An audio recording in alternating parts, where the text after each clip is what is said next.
Welcome to Elixir Wizards, a podcast brought to you by Smart Logic, a custom web and mobile software development shop based in Baltimore. My name is Justice and I'll be your host. I'm joined by my co-host, Eric Ostrich, and we're joined again today by special guest co-host, Todd Rezadek. Hey, Todd.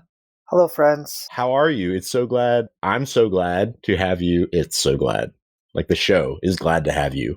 The show is pleased. We, the royal we, are happy to be here with you, Justice. Well, thank you for coming back on the show, Todd. It's a pleasure to have you, as always, for another podcast. Eric, how about you? How are you doing in these times? Doing well. I think the last anyone heard from me was when we were at Lone Star, and then I had to ditch at approximately 4 a.m. to head home to have my new son. So yes. So can we say his name? Little Ostrich. Yeah, Little Ostrich. How is Little Ostrich? He's doing well. He was born a few days before, I guess, whatever you consider a full-term baby. So he got to hang out at the hospital for a little bit. Mm-hmm. Luckily, before it was fully locked down, so we still got to see him whenever we wanted and all that. Mm-hmm. And then he escaped. He broke out, pumped some iron, broke out before. So you mentioned a lockdown for people listening in the distant future. Perhaps in a distant apocalyptic future, perhaps. What is this lockdown to which you're referring? Yeah, so we're recording on the 24th, which I believe most states, at least Justice and I'm not sure about Colorado, they probably are too, but something close to a shelter at home ordinance. So everyone gets to stay home and listen to your favorite podcast. Todd, you're in Colorado, right? How is the coronavirus mitigation strategy playing out over there? Yeah, so we're in a somewhat rural part of Colorado, so we've always been sort of isolated just by nature and proximity, so it hasn't been too much different other than my kids are all home from school, so my wife is homeschooling now, and so if you hear any loud yells, my apologies in advance. So obviously, this is not a news show, and so we're not going to dwell too much on like current events, although this is the context that we're recording from. We're recording from the context of a stay-at-home ordinance. Everybody's basically locked down. Everybody's working remotely in this industry, software. I'm pretty sure every software developer in the world is already remote anyway. But so we wanted to focus a little bit on like remote work and how to do remote work for the next X weeks that we will be forced to do this. I work remotely normally, so does Eric. So we've both got lots of suggestions for this. Todd, how long have you been working remotely? I started working remotely in 2007. So what's 13 years, I guess, now. Wow. So I'm actually the least experienced remote worker here. Eric, when did you start working from Indianapolis? I started the end of 2015, so I'll almost be 5 years remote fully. Okay. Yeah, I'm somewhere, because I've been on and off remote now really since college, which was 9 years ago, but I would say less than 5 years in total. So yeah, we've got a good amount of remote working experience here. I guess, Todd, since you're the most experienced remote worker among us, what are like the big tips that you have really like latched onto in order to be successful working from home? Okay, so the first one I learned almost immediately. So I started working from home and I had a small apartment, so my desk was in my bedroom. And so normally I would come home from work and then I would sit at my desk and just mess around on the computer. And my wife was there and that was sort of like free time to talk and socialize, whatever. And so as soon as I started working from home, I was there during the daylight hours, but to her, just seemed like any other time. So she just kept talking to me and wanting to have conversations. And so I think I lasted all of about 3 weeks before I rented a desk at a friend of mine's office, which was his home office, but he had some extra desks there. So I think that was the very first tip, was find a separate space that identifies that this is actually work time. And so now with kids and everything, it's especially important that they know that the office is off limits, and that means I'm working. Right. So this, I guess, probably was 13 years ago, right? So now you have a different house, I imagine, with a in-home office, that kind of thing. Yes. You've seen it. I have seen it. Yeah. trying to give a general description. Yes, it's quite palatial, but yes, it's just a separate room in my palace, in the north wing of the palace that I'm at. Beautiful French doors and mahogany wood. 2,000 square feet just for the office. I've never measured it.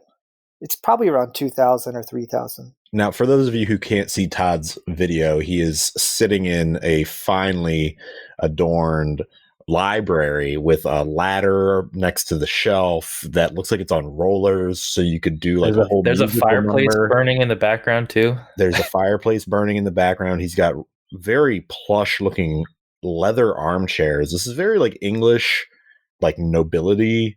English country. That's what I was going for. An English country manner. Yeah, that's many leather bound books here. Leather bound. No caviar right now, Jeeves. Okay, thanks. Sorry, my butler. Yeah, so you got a real ideal remote work setup, and it's not quite as nice as Madonna's bathroom, but it's pretty palatial, I think was the right word. Okay, so yeah, separate, distinct area for work. That's absolutely what I do. I've got just a desk here that I work at, and I do other types of work, but when I'm at this desk, this is the kind of work that I do at this desk. And so that applies to me. Eric, you're a new dad, but you've been working from home for some time. So I'm curious, do you have any tips sort of along the same lines, or? Yeah, I mean, I'm on day 2 of working as being a new dad. So I don't know that I have some super good tips, but at least currently, like if I'm in this office, then I'm working. So let me work. Now, you both are a little bit ahead of me in terms of your careers. So you have rooms specifically for work. That's impressive. Like I just have a desk specifically for work. So I don't know. I'm just a little bit jealous. That's all. As much for us as it is for the other people around us. So if you don't have a million people like I do at your house, then a desk is probably just as well. Yeah, I do not have anyone. I do have 7 basset hounds next door, but they stay outside. So what other tips do we have for folks that are working like remotely from home? The space is a big one anymore.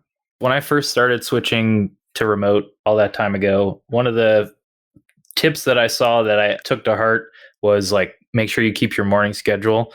So like take a shower, get dressed however you would go into the office. And then that way it kind of context switches you into now's work. And so I'm going to work instead of just play games or watch YouTube or whatever. Mm-hmm. So did you put on pants this morning? I did, yeah. Todd? Yeah, always. Same thing here. I would also say another danger that you run into is just being cognizant of how much you are working. So finding like a normal time to start, but also find a normal time to stop. Because without that mental like trigger of leaving an office or saying goodbye to your coworkers, you can just keep working and working and working. So one nice thing, if you have other people in your house, they might want to eat dinner. And so when dinner happens, that might be a good and after this, work is just done. That's kind of, my wife has been home for a while. And so once 5 p.m. ish happens, that's kind of when I go upstairs to make dinner and whatnot. So that's a good, another context switch at the end of I'm done with my day. This is good advice. I need to take it. What about as far as eliminating distractions while you're working? Because obviously when you're at home by yourself, you have no one walking around an office sort of maybe peering over your shoulder. So how do you guys sort of self-regulate your potentially distractible minds while you're working from home? So for me, I am way more distracted in an office with peers. So when there's people around that are having adult, technological, nerdy conversations, I really, really always want to get in the mix and get involved with that. So rarely I'll see, my kids will walk in, or I'll go out, get a beverage, and I'll hear my kids talking about Minecraft or boogers or something like that. And those aren't conversations that I necessarily get drawn into. So I find it way easier to not be distracted when I'm not around other people with a lot of the same interests that I have. Eric?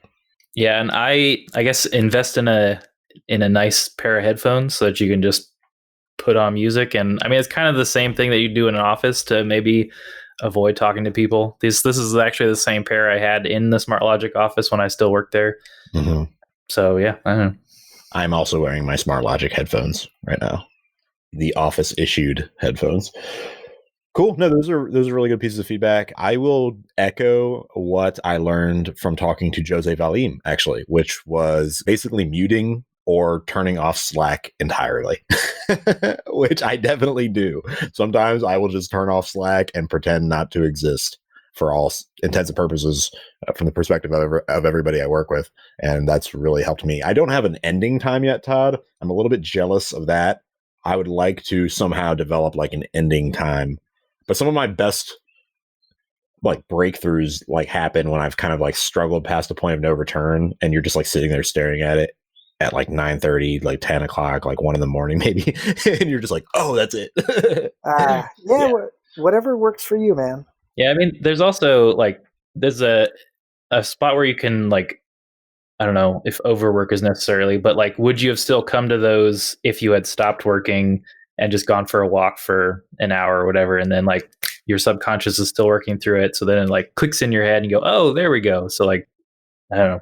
No, I mean, you're right, and I should take more walks. I'm asking these questions mostly for my own benefit, since you guys are veterans at this work from home life, and I'm sure that a lot of listeners are completely new to it, since we're basically being forced to work from home as, I mean, I would say a country, but it's actually like literally every single person on the entire planet right now. So that's pretty amazing. Cool. Do we have anything else we want to talk about this sort of like handling remote work during the COVID-19 crisis? Talk about maybe how you guys are doing professional development while, all the conferences and meetups and everything are canceled. Yeah, that's interesting. I think that's a good segue. So you mentioned Jose and him giving you some advice about working from home. Yeah. And I got to say, one of the things that's most salient to me from Jose's interview was hearing his kids in the background. And I don't know if feels the same for everybody else, but for me, it endeared me even more to Jose that like he's a real person. Right. So like he's a little bit up on a pedestal, but hearing that, it makes me realize, oh, okay, he's just like the rest of us. Like he's just working from a regular house, and he's got people around him, and he's got a whole bunch of other stuff going on in his world besides updating the Elixir community and going to conferences and stuff. Right. Eric? Yeah, and I guess I personally was going to likely take a bit of a break from conferences, probably restarting in ElixirConf, but in late August or whenever that is. So hopefully that still happens. But that was mostly just because I've got a 3-week-old at this point. So like being home to be with him as he grows up instead of disappearing all the time. So you two sort of name dropping the existence of your children, I feel like is earning you a lot of goodwill with our audience, and I'm feeling left out. Well, if you want us to explain it to you. No, it's just, no, I'm joking. But it is like what you're saying with Jose, it's humanizing to know that the people that you're listening to like have lives, have families, are not like single bachelors living by themselves, just coding nonstop and endeavoring to make the most entertaining, educational Elixir content for your listening pleasure. So speaking of conferences, I was at CodeBeam, which just like barely happened. So they said, if this would have been scheduled next week, the hotel would have canceled it. Essentially, it just wouldn't have happened. So I feel like we squeaked in all of the U.S. spring conferences like just in time. And, I know MPEX New York is like the one U.S. conference between CodeBeam and ElixirConf at the end of the summer. And so they're taking a hit. And, bless Dr. Freeze for ElixirConf EU, because I know that had to be rescheduled. But other than that, like we generally there's a pretty good time. Like this was a lull in the conference schedules anyway. So It could have been worse. I'm trying to remember back to Lone Star and think a little bit about how much we knew about this at that point.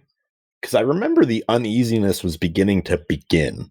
Yeah, I was slightly worried. We had been going to a Lamaze class beforehand, like a week's up to it. And like I talked with the nurse. I was like, should I be worried about like I'm about to travel? Like, what is a Lamaze class? So Lamaze, you probably know it as the breathing exercises that you see in all the like media, but it's now a organization about teaching you how to birth a baby. So it's like, it's not just breathing, but it's like everything around it. So we were doing that to prepare for baby ostrich entering the world. And so we had I asked the nurse who's was a registered nurse or whatever, I don't know, whatever. She was teaching the class, and so I was like, should I be worried? Like, should I wear a face mask or whatever? And she was like, I mean, I might be worried. It's like, okay, great. Wow. But okay. This is kind of an aside, but because we took a lot of classes before our first were born, and it gave me some comfort. Like I felt like I knew what to expect, but absolutely nothing that I learned was of any use to me. Did you have a similar experience? yeah, so I don't know how much I want to get into it, but pretty much everything we used also was not used just due to circumstances. But I still I don't regret taking them because I think it also eased any worries. Like, okay, this is doable. This seems okay. Right. Like doing something would be better than doing nothing. Yep. A sense of comfort that you're not flying completely blind. Yeah. To understand what the experience could be and what is considered normal, is a nice, I don't know. Yeah. All right. Sorry, Justice. I got us derailed onto No. It's a really interesting conversation, actually. I think that, we were talking about this crisis. We're talking about the conferences. I imagine that the audience enjoys a little bit of a break from the, I don't know what you'd call it, just like the emergency cognition that everybody is collectively participating in right now. So luckily we get to talk about some interesting things that we've done in the last year that happened before all this took place, which are, do you guys have a favorite guest or episode from this season? Since we're just wrapping up season 3, we didn't even talk about what kind of episode this is going to be. This is the season 3 wrap episode. And so we're wrapping season 3 here today. And yeah, Todd, you've listened to most of season 3. Did you have any episodes that really stand out as superlative? Yes, I listened to all of it. There was one episode I realized I hadn't listened to, and I listened to it today. I took some notes. I would say my favorite guest, and she's always my favorite guest, is Brooklyn. Yes. Brooklyn Zelenka. That's a great episode. Yeah, anytime you get to hear Brooklyn talk about anything, if you're somebody that's curious or really interested in learning, or even just seeing different perspectives, I feel like it's never time wasted. She could be talking about recipes or skateboarding or life insurance programs or whatever, and I would probably Are these still all listen real to it. Examples of conversations you've had with her? No, not at all. But I feel like she's so interesting. Yeah. Like the plane in which she operates is tangential to the plane in which I operate, but also doesn't overlap very much at all. Yeah, it's almost like she takes everything that I talk to her about. She seems like she's attained a level of mastery or expertise in to the degree that I just sort of hobby about in things. Does that make sense? We'll talk about functional programming, and she seems like a master. And I'm like, yeah, I use functional programming almost every day, and not that level of authoritative when I talk about it. So she just is smart. She's super duper smart. I will say my favorite episode with her was season 2's episode with Brooklyn. Okay. I learned more in that episode than I think any other episode that we've done, just because it was so deep into category theory and monads and all that good stuff. Yeah, it's just an endless supply of useful information. I feel like most of us nerds operate on this 2-dimensional plane, and our interests are very similar. It's just a matter of how far up or down the y-axis you go. Right. And she is she adds a 3rd dimension, which I don't know if it's just the way her brain is wired or just being a female or her educational background or what it is, but she seems to start at the same point and then end up going in 5 directions that are all totally the different direction that I would ever think to go in. So I probably the Canadian West Coast air. That's true. I never thought about the Canadianism. She's not working on the freedom scale. She's not encumbered by our freedom scale of measurements. Okay, well, lest I start taking the freedom of this show off, just into a whole nother level, which I would love to do. I would love to freedom voraciously at this moment, but I'm not going to. In America, we're allowed to use freedom as a verb. So before I get any hate mail, that's Eric. What about you? Did you have a favorite episode, favorite guest on the show this season? I really liked the surprise Toddcast we had. That was like, we've kind of talked about it before, where we had our guests cancel on the schedule, and then it just sort of like Todd was already here, and we just reached out to a bunch of people, and like I think the surprise format, like we didn't know what it was going to be going into it. Like maybe this just doesn't even air. I mean, I think we said that at the start of the recording, but I think it worked out super well and kind of cool to try that again sometime. Yeah, I agree completely. That episode, first of all, blew our expectations out of the water. It was just a really terrific episode as far as its reception and how many people downloaded it like in a short amount of time. Yeah, that was a great episode. It was a lot of fun too, just being able to kind of experiment with a different format. I will say though, if I had to pick from this season for me, I think my favorite episode that we've done so far was probably with Bruce and Maggie Tate. Just because having a couple on the show who are in this position of running a business together, and a very early stage business together, and talk about their experience doing that, it just was a completely different kind of perspective that we don't normally have on the show. And they're such lovely people. Everyone on the show is lovely, but they're especially lovely. I also really enjoyed interviewing Sasha Urich. He's very smart. He's even smarter, I think, than I expected. If we're talking about Bruce and Maggie, so I took some different notes from you, but knowing you a little bit, just as like the entrepreneurial side of them, it doesn't surprise me that that's the most salient part of their episode, was focusing on the business side of things. Yeah, and it's funny because in my mind, I think about it as the business perspective, but I almost think of it more from like the family perspective, like this relationship unfolding in a business context. To me, that's the interesting part about it, because relationships are so hard. Being friends with someone is so hard.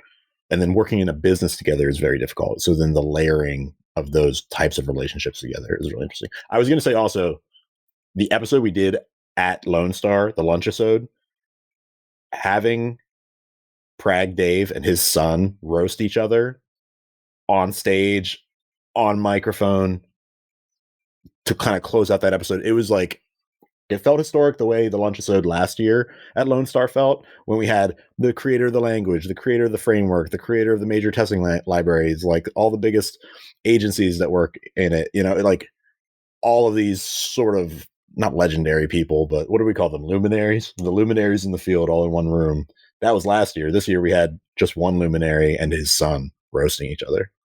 There were a lot of luminaries, but I was like playing producer for that episode. So I was like out in the halls gathering guests up at the time. So I didn't get to hear it live, but as soon as it came out, I literally laughed out loud when they started roasting each other. You guest hosted for a moment. You took the mic so that I could go and eat during the lunch episode.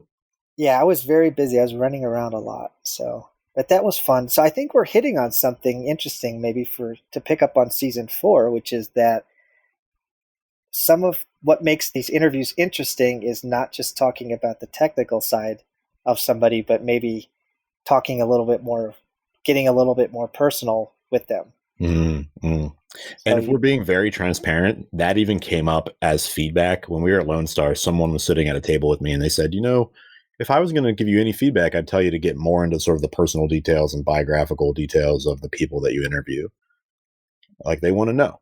And I mean, we actually work kind of hard to stay on topic as far as technical subjects are concerned, and usually diving deep into those technical subjects, because I think that's what the audience primarily is looking for. But there is something about drawing a person's human side into the conversation.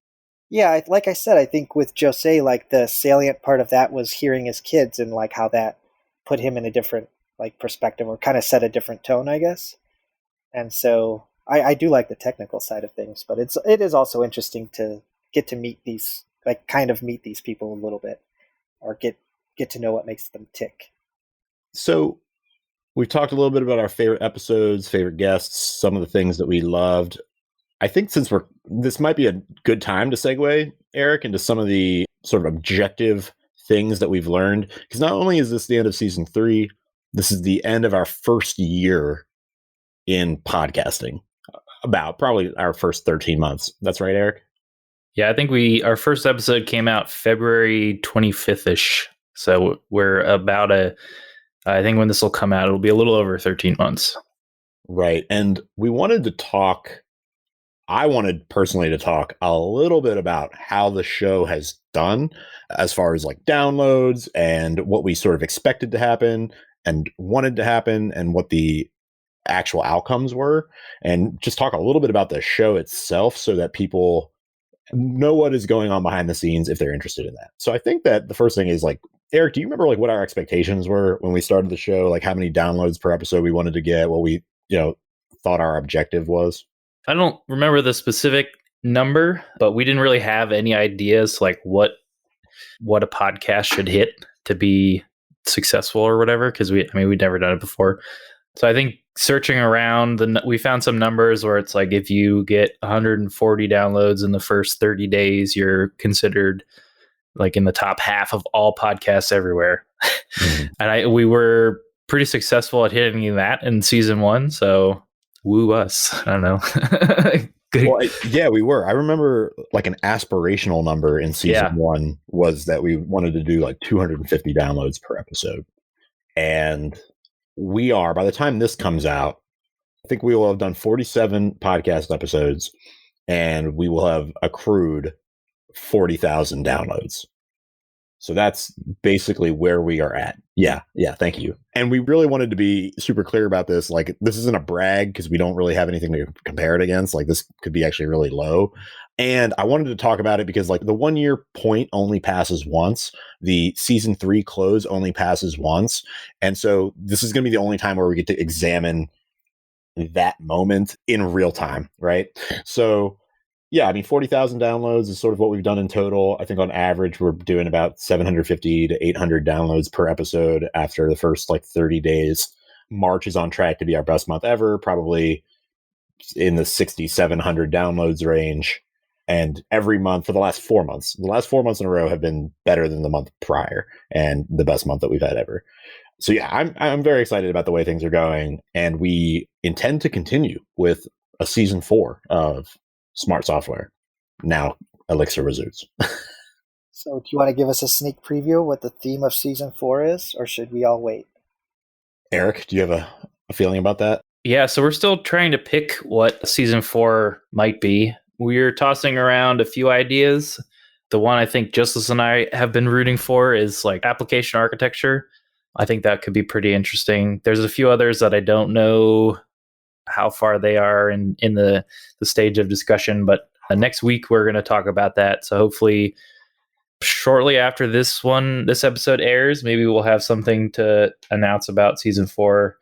But as always, send your ideas towards us. We love hearing what you all think, and we can definitely try to do more personal stuff since I think a few people have asked about that. So do you have an initial reaction to that application architecture theme for season 4, Todd? It's a big well to draw from. So my wheels were grinding, kind of think of who would be great to talk to about this sort of stuff. There are lots of people who are opinionated about architecture, and in this space, like domain-driven architecture, there's definitely a whole season worth of material in that subject. And I'm very passionate about it. I know Eric is very passionate about it. I think Eric, no one's talked about this in public yet, but Eric, I think, was one of the very first people. Eric, when you made that decision that all of our Phoenix applications at Smart Logic were going to, instead of having like an application and an application web folder, we would just have an application and a web folder. I know that's not like a huge architectural decision, but it kind of is. And it's way smarter, in my opinion, than having like application and application _ web. You should just call it the web folder. And we even tried, I didn't complain. I've raised an issue in the Phoenix repository. I was like, this should be the default because that's way better. And they said no, but I think that Eric is right on. And if everybody else jumps on this bandwagon, you will have made a significant dent in the Phoenix universe as far as architecture is concerned. So if you're an old-time Phoenixer, whatever we want to call that, there was a lib folder and then a web folder in your project structure. So what this means is that instead of lib your application, lib application web, this is just lib application, lib web. So instead of having a super long name that has web at the end. And this is entirely for laziness, as developers like to optimize for. So my autocomplete in Vim, I can type lib, like L tab fills out lib, and then like W fills out web, versus like having to do like whatever my application name is, tab, because there's the folder, the file.ex, and then the web one. So it's entirely driven by laziness of wanting to make it super easy to get to files and whatnot. And then that also, anytime you type it out, you just have to type web instead of your application, capital W web.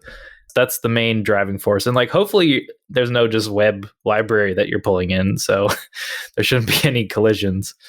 There is a counter argument to this, which Todd, maybe you might have thought about it already. Like, I guess the counter argument would be if you wanted to have like multiple sort of web APIs in the same larger Phoenix project, and then you might want to break them up by like application 1_web, application 2_web. I don't actually think that is like a legitimate counter argument. Maybe I'm not looking at it the right way. Maybe there is sort of a smarter reason. No, I think that the nice thing about Phoenix is that it's not really prescriptive in that way. You can organize files however you want. Right. And in my experience, everybody organizes them a little bit differently. Mm-hmm. So I don't see why you can't just rename a folder or rename modules to whatever is most ergonomic. That's like saying everybody should feel the same way about it that you do.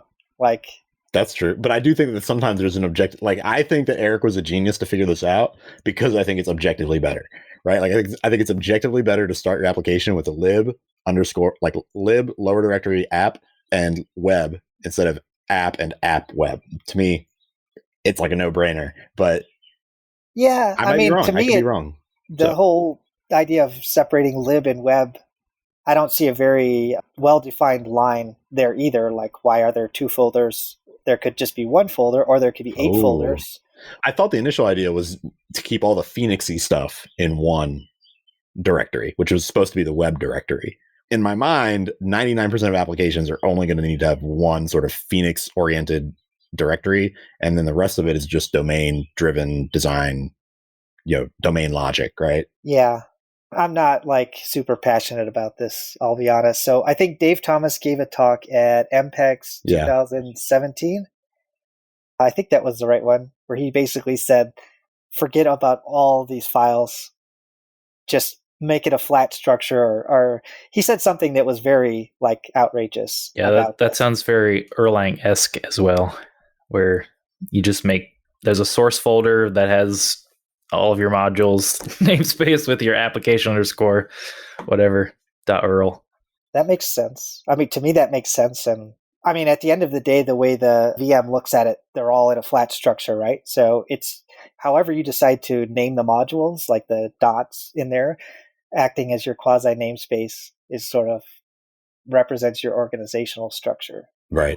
On the other hand, a new person coming in is going to be like, WTF, trying to figure out what's going on. So there might be some benefit to following the convention that Rails sort of gave us.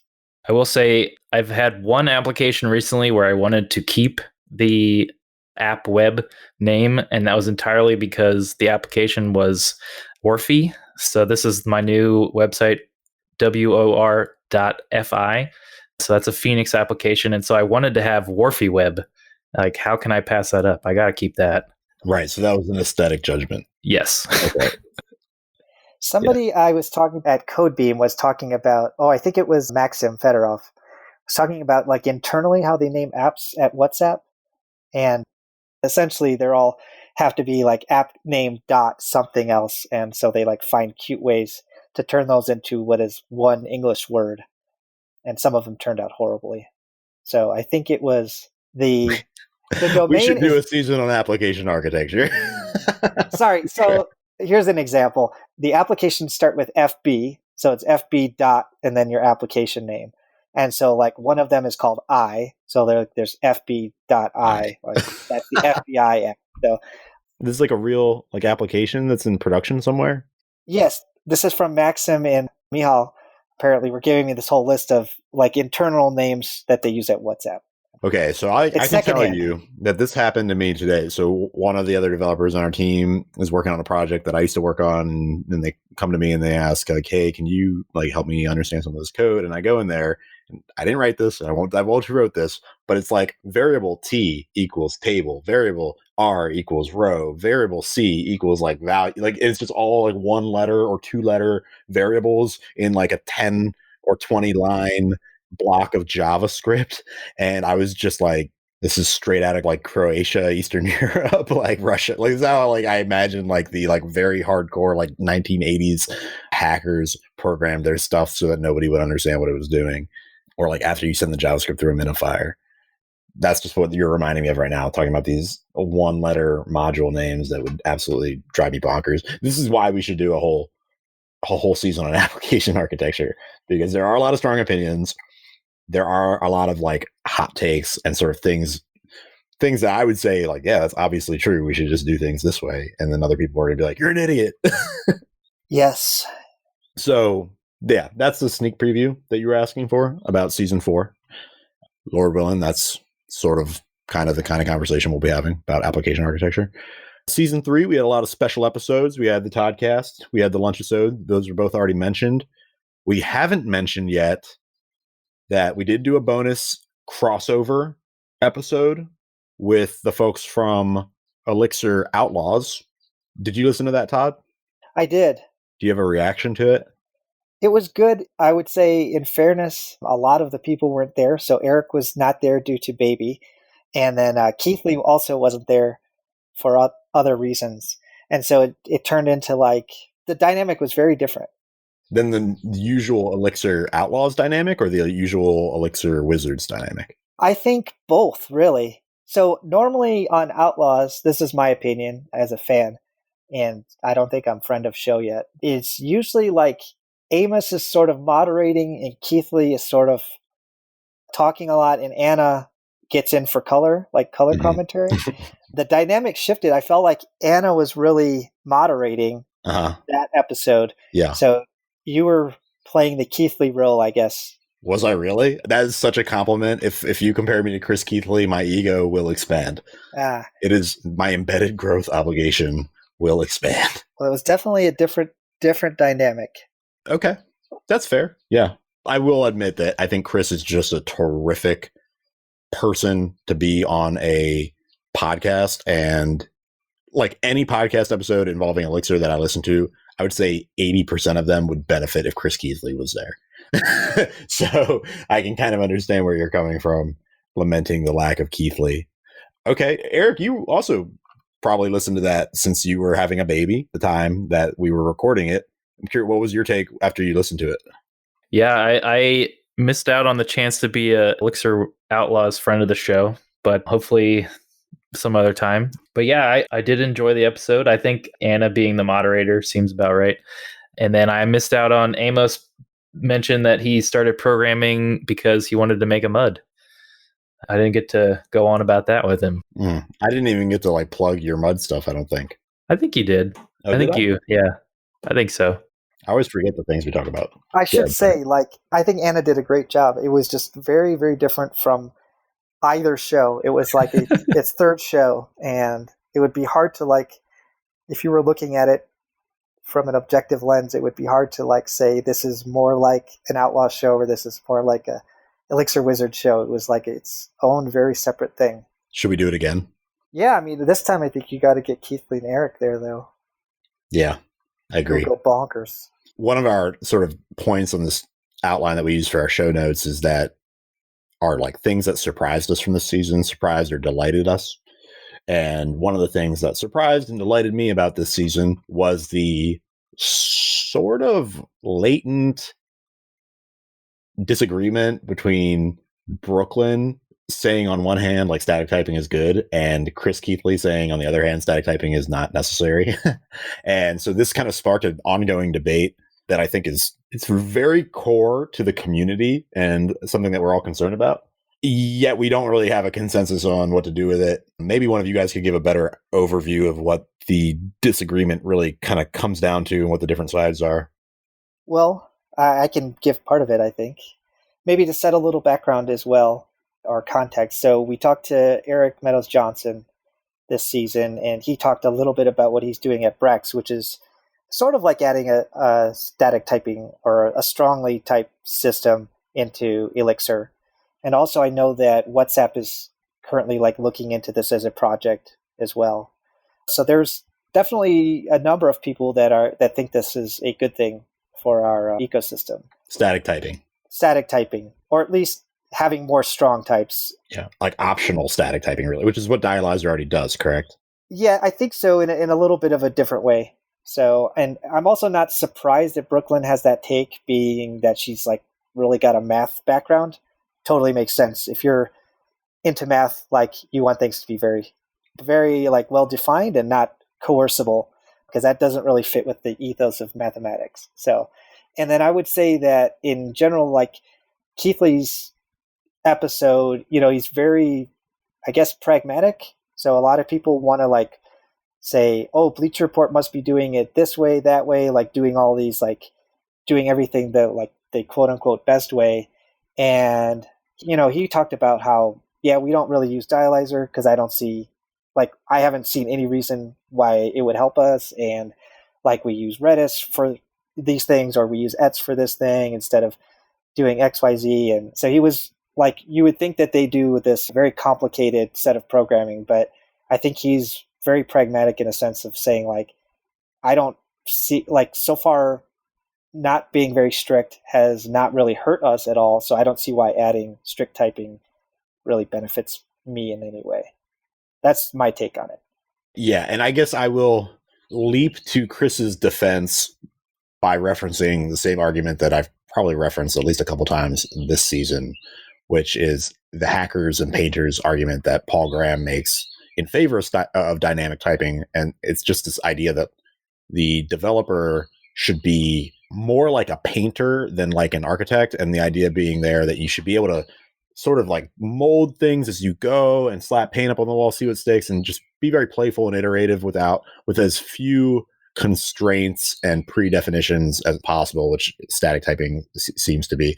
So, or strong typing seems to be. So yeah, that's, I think, my interpretation of Chris's position, which is the ability to be unconstrained, that Paul Graham agrees with. And I kind of agree with, although I will readily admit that Brooklyn is much smarter than me and probably right about everything she says. So finally, we want to also reference our one other special episode, because we talked about the podcast, we talked about the lunch episode, we talked about the bonus episode we did with the Outlaws. We do just want to plug Sophie and Meryl's takeover of Elixir Wizards, which has not released as of the time of this recording, is coming out the day after next, but will be out by the time you hear this. And I have heard from people who have heard that it's awesome, and I can't wait to listen to it when it is published in a couple of days. So very exciting stuff. Eric, do you have any comment on that, since you helped organize it? Yeah, so my biggest contribution was I helped push for their own Wizards cartoons. So eventually we got to get one for Todd, because he's been a guest host so many times at this point. Todd, you are definitely an honorary wizard. Yeah, thank you. I feel honored to be a wizard. I'm curious, who came up with the idea of Sophie and Meryl taking over? How did that happen? I'm not exactly sure. So we did an episode. Episode 10 was both with them on training, building, and delivering Elixir projects under constraints was the title. So I think in the chat afterwards, or beforehand, we had just kind of been tossing around the idea of a takeover, and then we did that episode with them, and in the talk afterwards, there's like, these two would be perfect. Like, do you want to do it? And they said yes. So they play off each other really well, have very complementary personalities and way of putting things. So it was very clear in the interview with them that they would do a good job. And because this season we wanted to do a fair amount on training and recruiting, and they have both worked at Flatiron and had, I would call it like a pedagogical approach to explaining things. Like Sophie is very good at explaining things. Meryl's very good at explaining things. So it just sort of made sense. It dovetailed very well with the overall season arc. They play very nicely together. They were able to get guests on the show and who also have expertise in training and teaching Elixir. So yeah, it all came together really nicely, I thought. Awesome. Yeah, I'm looking forward to hearing it. I don't know Meryl as well as I know Sophie, I guess, but Sophie's a really good ambassador to the community. She's a really easy to get along with person, and she does a really good job of writing blog posts to help explain different facets of our ecosystem. For me, it's been LiveView recently that I've been looking at a lot of her work on. Yeah, I recently met Meryl in real life for the first time recently. This wasn't that recently. Okay, this is before the coronavirus thing happened. We were in New York for an event that she was speaking at, and I was emceeing, and I met Meryl there, and she is absolutely as lovely in person as she is on a podcast interview.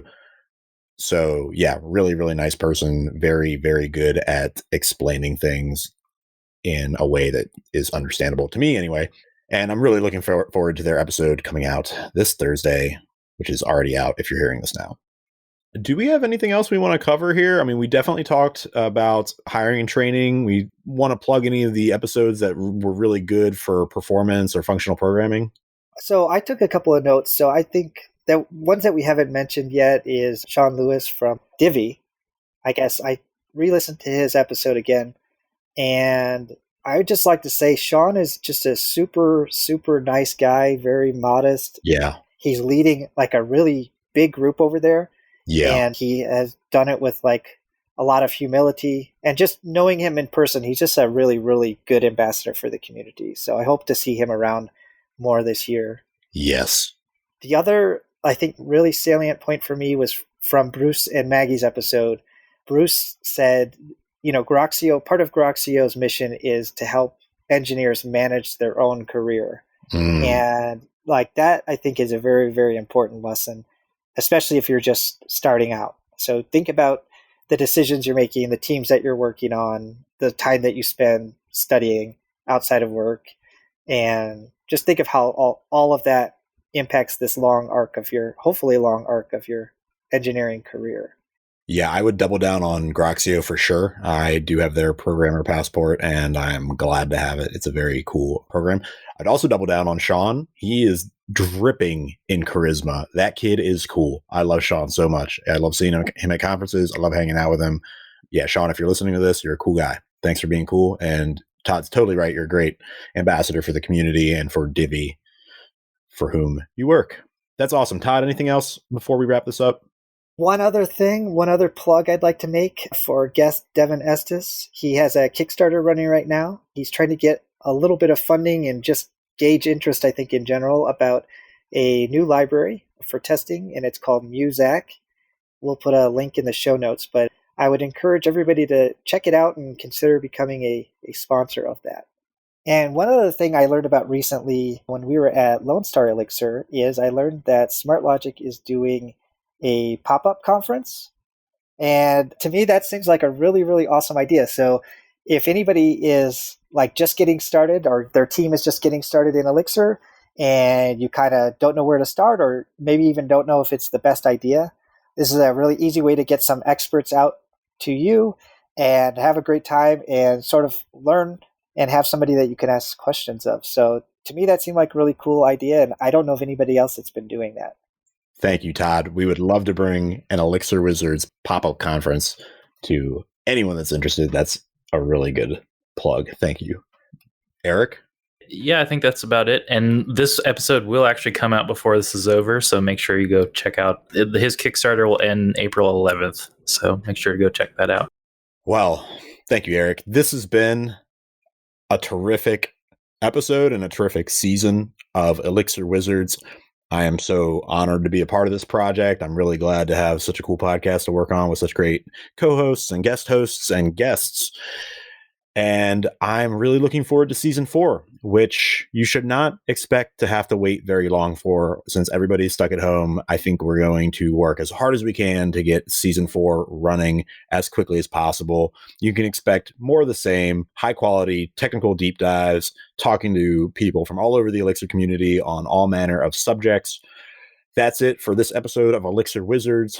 Thank you again to my special guest host, Todd Rezadek and my co-host, Eric Ostrich. Once again, I'm Justice Epen. Elixir Wizards is a Smart Logic podcast. Here at Smart Logic, we're always looking to take on new projects building web applications in Elixir, Rails, React, infrastructure projects using Kubernetes, and mobile apps using React Native. We'd love to hear from you if you have a project that we could help you out with. And don't forget to like and subscribe to us on your favorite podcast players. You can also find us on Instagram and Twitter and Facebook, so add us on all of those. You can find me personally at Justice Epen on all platforms. You can find Eric at Eric Ostrich, Todd at Super Simple Without the Vowels on Twitter. Is that right? Any other places to connect with you, Todd? That's the best place. Super Simple Without the Vowels on Twitter for Todd Rezadek. That's it for season 3. Stay safe out there. Send us your topic ideas, and we'll be back soon with season 4 of Elixir Wizards.